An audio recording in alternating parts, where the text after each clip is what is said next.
my pleasure to introduce Dr. Fred Rivera, who is professor of pediatrics, who's been at Harborview for about 25 years, and he was head of our injury prevention center for the past 13 years or so.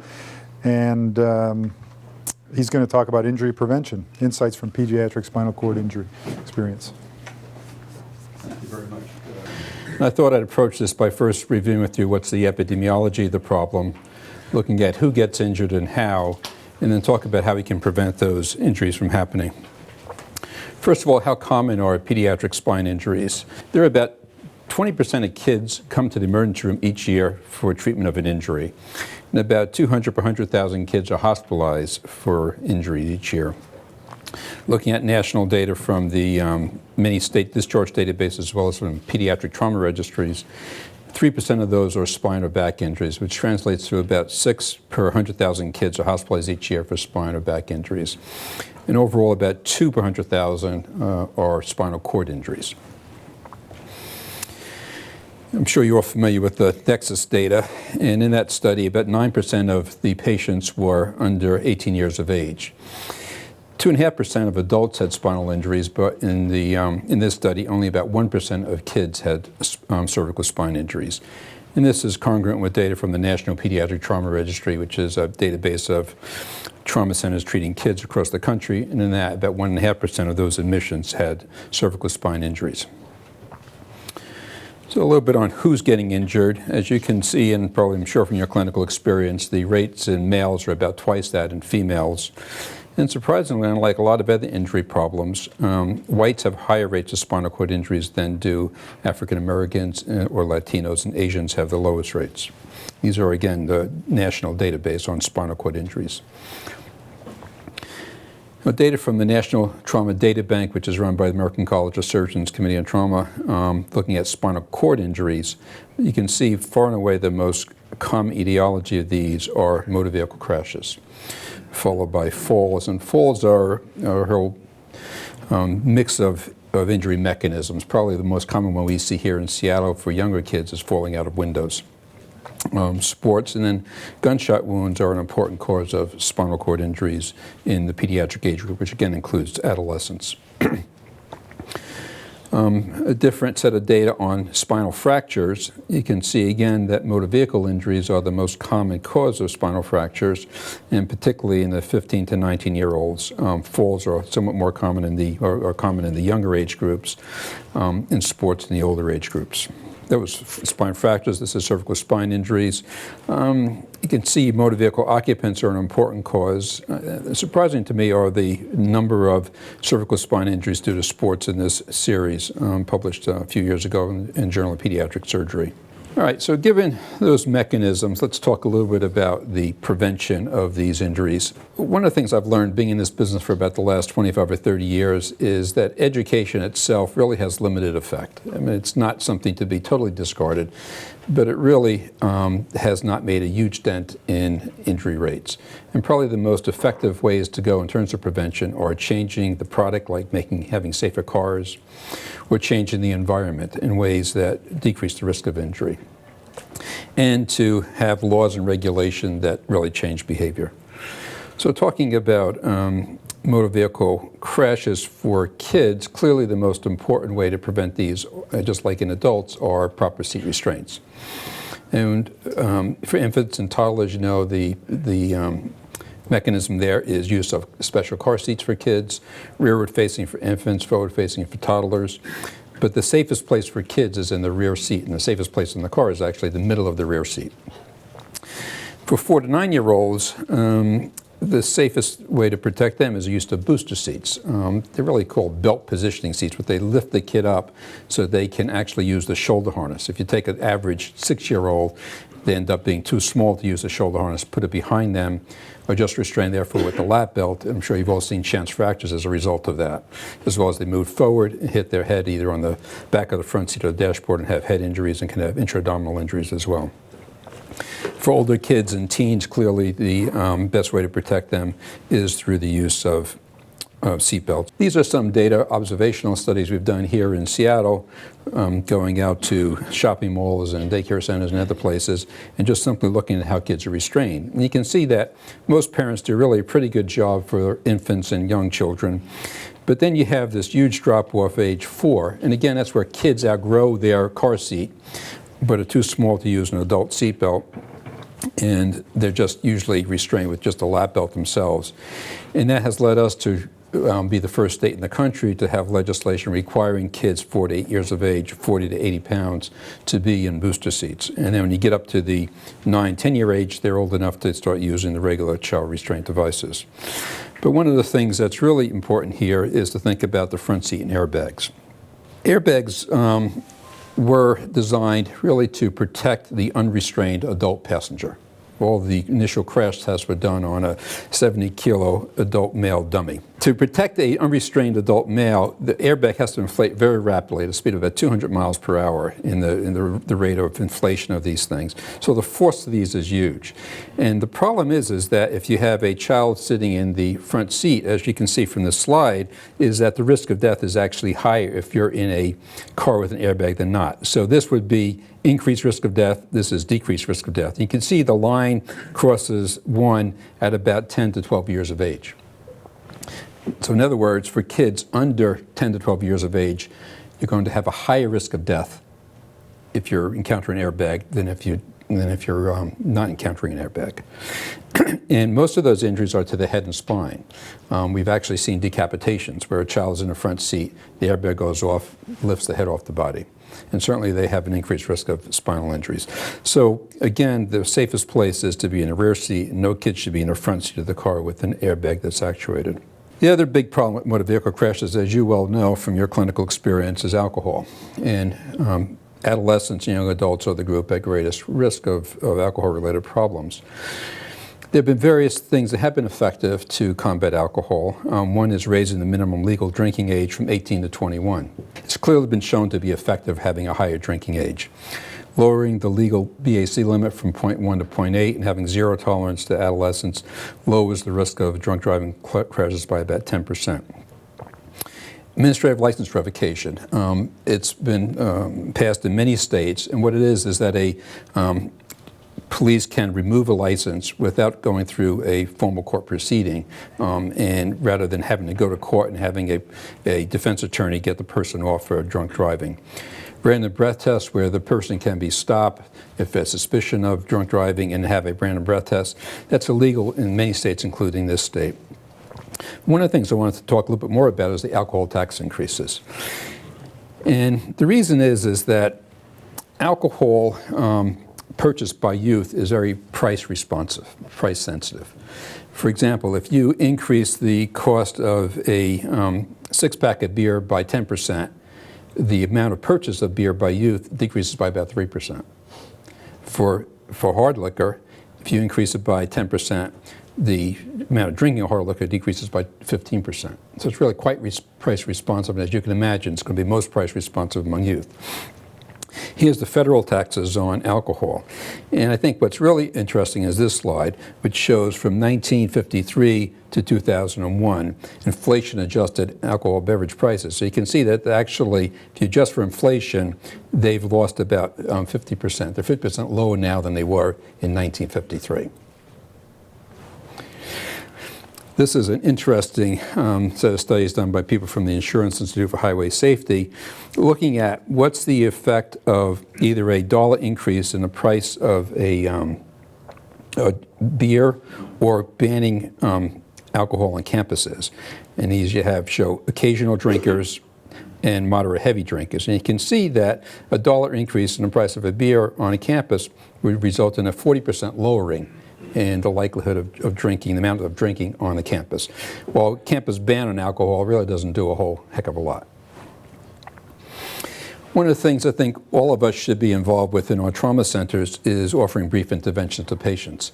As many of you may know, last year the American College of Surgeons Committee on Trauma passed a regulation as part of the recertification of level 1 trauma centers is that they actually have to have brief interventions and screening programs for alcohol.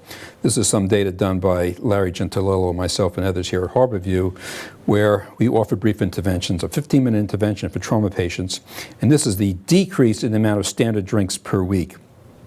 You can see at 6 months, both the intervention and control groups decreased their drinking. By 12 months, the control group was back to their usual tricks, but the brief intervention group had 20 fewer drinks per week than did the at baseline. So brief interventions in trauma centers do work, and they are something to be promoted. One of the things I'm sure comes up in your mind and questions you may get asked is, what about helmets? They clearly are effective in preventing brain injury, but do they have any effect upon spinal cord injury? We've done a lot of work here on bicycle helmets, and the answer is they have no effect one way or the other on the risk of cervical spine injury. You probably see a lot of adolescents with thoracic and lumbar injuries from snowboarding. We've been involved with pushing helmets for skiing and snowboarding, and about 2 to 4% of all injuries that you see in skiers or snowboarders are spinal cord injuries. But again, there's no effect of helmet use on the risk of that one way or the other. And there's been a lot of work on motorcycles and motorcycle helmets, and again, there seems to be no impact of helmet use one way or the other on the risk of spine injuries in those patients. Drowning and diving. This is a study done by Linda Kwan and colleagues at Children's, a 22-year study of 2,000 submersion victims here in Western Washington. Less than 0.5% had cervical spine injuries, only 4 were diving. So they happen, and you guys see them, but they're really quite uncommon. One of the things that's been developed is a program, Think First, by some neurosurgeons in Missouri. Unfortunately, it works on the scare tactic to high school kids, and it doesn't work. And finally, I want to talk about guns. This slide shows in Washington State, the age distribution for hospitalization from firearm injuries. And as you can see here, these are teenagers and young adults. So those are the group at greatest risk of being hospitalized for gunshot wounds. And there are things we can do about that. This is a study done here by a colleague, David Grossman, at the Injury Center, where he did a case control study looking at safe storage of guns, either in a gun storage lockbox or having a trigger lock. And you can see that there is enormously effective in terms of reducing firearm shootings and accidental shootings among youth. There's also something called the Child Access Prevention Bill, which is criminal penalties for adults if there is a child shot in their home. There have been 6 states or so that have passed this, and it does seem to be effective in reducing deaths to kids under the age of 15, both accidental as well as suicide deaths. Here in the state of Washington, our mayor has been very involved, Greg Nichols, with other mayors against illegal guns across the country, a program started by Mayor Bloomberg. And one of the things we're trying to focus on is the gun show loophole. About 4,000 gun shows annually in the United States. They're not regulated.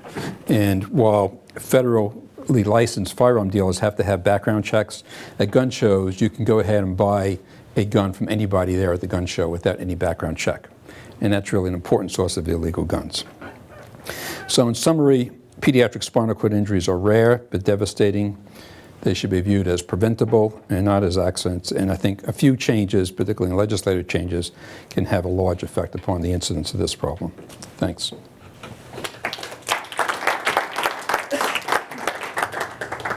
Our next talk will be by Dr. Marcelo Villela on subaxial trauma. Well, one of the difficult things when we try to manage this subaxial cervical injuries is try to classify the injuries.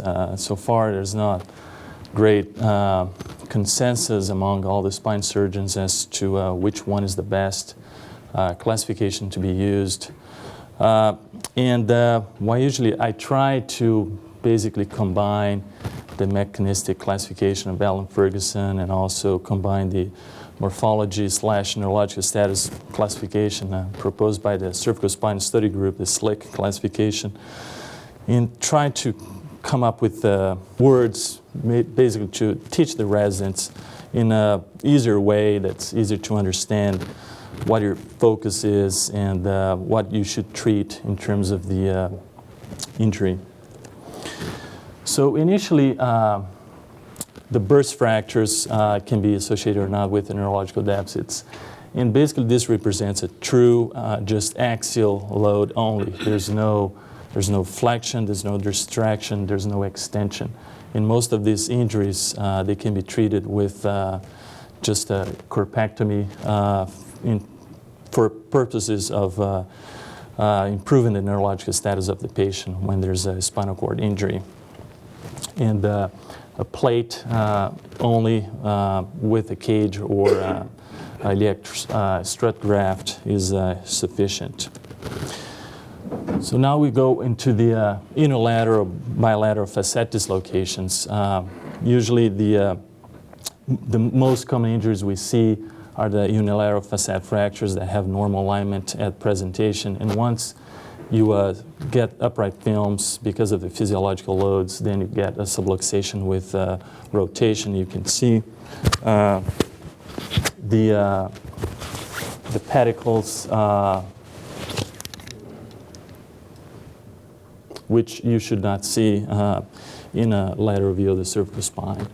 So most of these injuries can be treated effectively with an ACDF, with plating, even when they have unilateral facet fracture.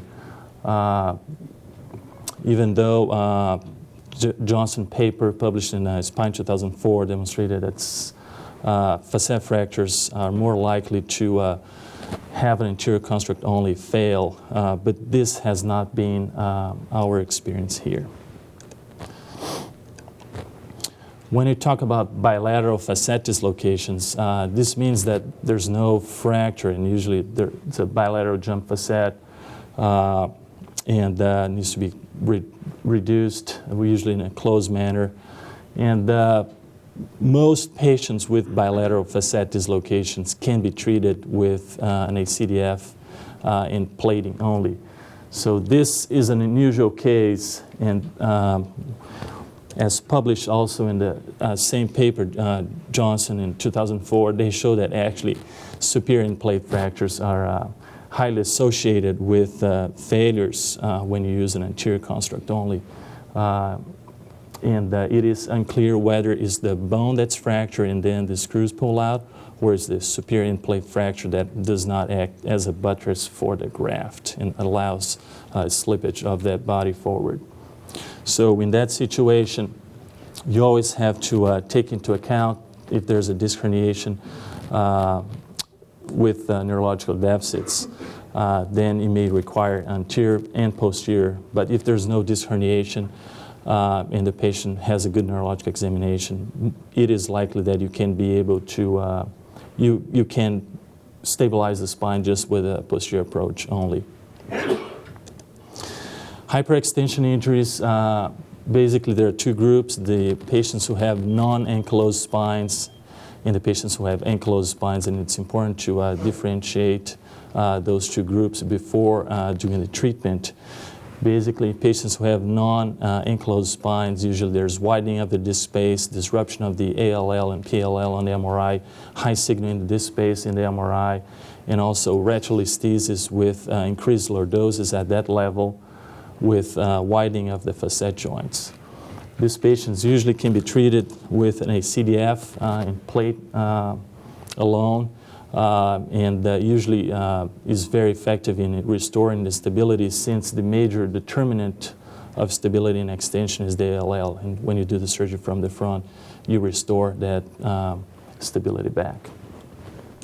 On the other hand, patients with ankylosed spines, such as patients with DISH or ankylosing spondylitis, because of the long moment arm that's created, you often need multi-level posterior segmental instrumentation to properly hold the spine, since this acts as a long bone above the fracture site. Distraction injuries, highly unstable. You always should look for AOD when you see patients with this type of injury, because the mechanism is pretty much the same. That's actually a CT scan from the same patient. So one scan is from an outside hospital, the other one was done here. and you can see how much it moves. This is the more severe in terms of among the spectrum of destructive injuries, and minor degrees of destructive injuries, they disrupt the facet capsules and the ligamentum flavum and interspinous ligament, but sometimes the ALL is intact and acts as a hinge.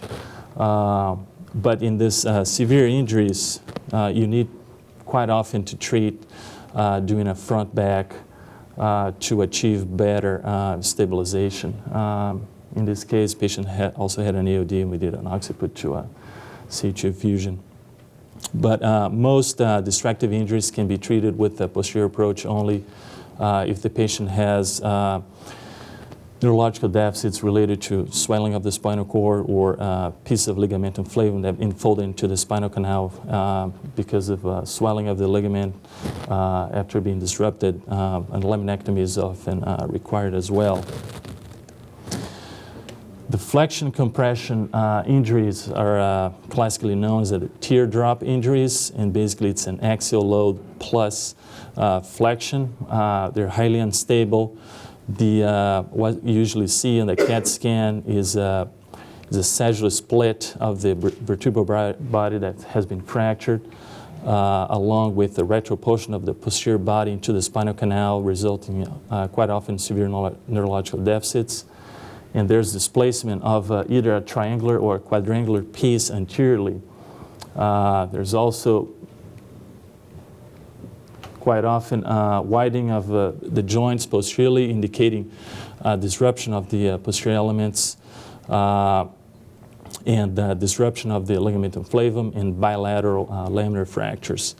Most authors agree that these fractures should be treated in a combined anterior and posterior approach, doing a corpectomy for decompression of the spinal cord plus posterior fixation.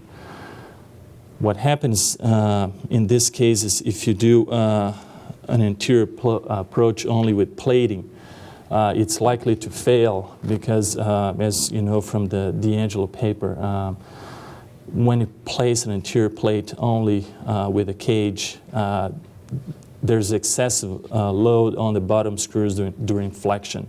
In the cage, or the graft will get loaded in extension. And since these injuries are highly associated with posterior ligamentous disruption, what's going to happen is that the bottom screws will pull out. And that's why you need to supplement with posterior fixation as well. Fracture dislocations. This is a little bit of a controversial name for it, as mentioned before. But I usually call dislocations that involve more than 30%, quite often 50% of the vertebral body. They're associated with posterior bony and ligamentous injuries in the back. So quite often there's bilateral facet fractures and or sometimes a unilateral facet fracture plus a pedicle fracture on the other side. So what happens is, as opposed to bilateral facet dislocations, where once you reduce them, the facets they continue to be aligned, and then the facet of the inferior vertebrae acts as a buttress to prevent translation. In this case, since the facets are fractured, even if you reduce, there's no buttressing anymore in the back. And so this is going to fail if you do an anterior approach only. And quite often in a multi-level posterior segmental fusion instrumentation is required to proper reduction and stabilization. So this is a case that we treated here, was sent from another hospital. It's basically the same injury that was shown in the other slide, bilateral facet fractures and anterior translation, neurologically intact patient, and they did an anterior approach only. And what basically is going to happen is the same that happens with flexion compression injuries. If you just put an anterior plate in a cage, since there's nothing in the back to hold the spine, that plate will get increased loads in flexion and the bottom screws will pull out. and the cage will then cut through that superior end plate in extension. And then the result is that you have to do a 2-level corpectomy instead of just one and extend the fusion above and below. Conclusions, trying to understand the mechanisms and apply that to the morphology of the fracture and see how the patient is neurologically doing is crucial, and also understanding the fixation that you're going to use. Sometimes it was usually thought that a plate actually holds the graft and holds the cage and holds very well, but that's not actually the truth because an anterior plate only actually changes the biomechanics of the spine as shown by the D'Angelo paper, and actually can make things worse. So it's always good to think about what the fixation is going to do to the spine in terms of the biomechanics. Thank you.